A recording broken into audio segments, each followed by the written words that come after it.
Hello दोस्तों, आज हम जानेंगे making of the Indian constitution. ये टॉपिक हर एग्ज़ाम में इम्पॉर्टेंट है, चाहे यूपीएससी हो, एसएससी हो या कोई भी पीसीएस एग्ज़ाम। इंडिया का कॉन्स्टिट्यूशन दुनिया का सबसे लंबा लिखित संविधान है, पर क्या आपको पता है इसके पीछे की कहानी क्या है? इंडिया कॉन्स्टिट्यूशन भारत का संविधान संविधान सभा द्वारा बनाया गया था। इसके सदस्य भारत के विभिन्न भागों से चुने गए थे। डॉक्टर भीमराव अंबेडकर को ड्राफ्टिंग कमेटी का अध्यक्ष बनाया गया था। संविधान सभा ने 26 नवंबर 1949 को संविधान को अपनाया था। इस दिन को भारत में संविधान दिवस के रूप में मनाया जाता है। संविधान को 26 जनवरी 1950 से पूरे देश में लागू कर दिया गया था। इसी दिन भारत एक गणराज्य बना। इसीलिए हम हर साल 26 जनवरी को गणतंत्र दिवस मनाते हैं। अब हम समझते हैं कि कॉन्स्टिट्यूएंट असेंबली की डिमांड कैसे बनी एक नेशनल मूवमेंट का हिस्सा। सबसे पहले 1934 में एम.एन. रॉय ने ये आइडिया दिया कि इंडिया का एक अपना संविधान होना चाहिए जिसे लोग खुद बनाएं। 1935 में कांग्रेस ने इस आइडिया को सपोर्ट किया।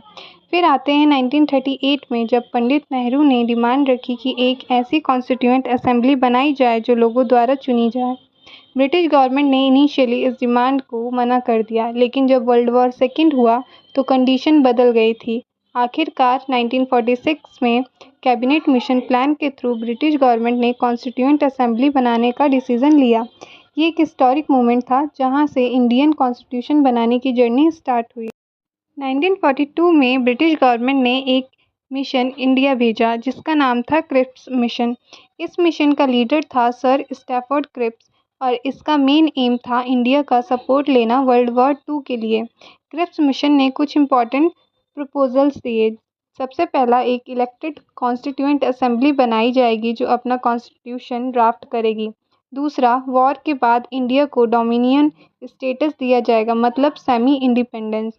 तीसरा, जो प्रोविंस चाहे वो इंडिया यूनियन से बाहर रह सकते हैं। यह एक कंट्रोवर्शियल प्रपोजल था, पर दोस्तों ये मिशन कांग्रेस और मुस्लिम लीग दोनों ने रिजेक्ट कर दिया। मुस्लिम लीग ने कहा कि उन्हें चाहिए दो अलग अलग स्टेट और पाकिस्तान के लिए अलग कॉन्स्टिट्यूएंट असेंबली।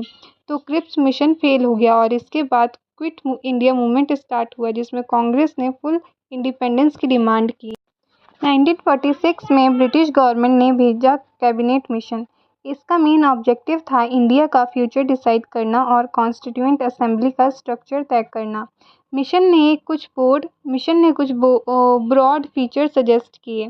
पहला, एक यूनियन ऑफ इंडिया बनेगा जिसमें ब्रिटिश इंडिया और प्रिंसली स्टेट दोनों होंगे।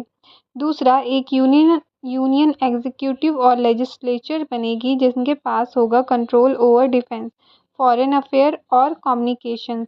प्रोविंशियल गवर्नमेंट अपने मैटर में ऑटोनॉमस रहेगी और कॉन्स्टिट्यूएंट असेंबली बनेगी थ्रू इनडायरेक्ट इलेक्शन। एक और इम्पॉर्टेंट बात थी, प्रोविंसेस को 3 ग्रुप में डिवाइड किया गया। Group A mostly Hindus, group B Muslim majority provinces, group C north east.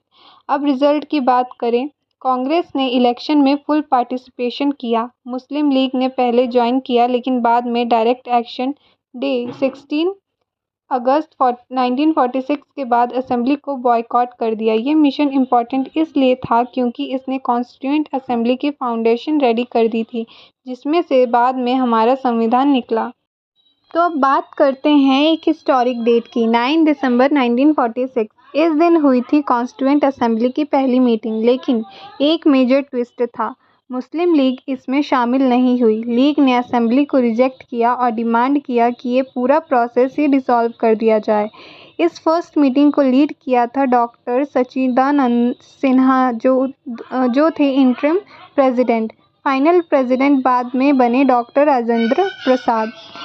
इसके कुछ दिनों बाद एक और बड़ी अनाउंसमेंट आई। 20 फरवरी 1947 को ब्रिटिश गवर्नमेंट ने ऑफिशियली डिक्लेयर किया कि 30 जून 1948 तक ब्रिटिश रूल इंडिया में ख़त्म कर दिया जाएगा।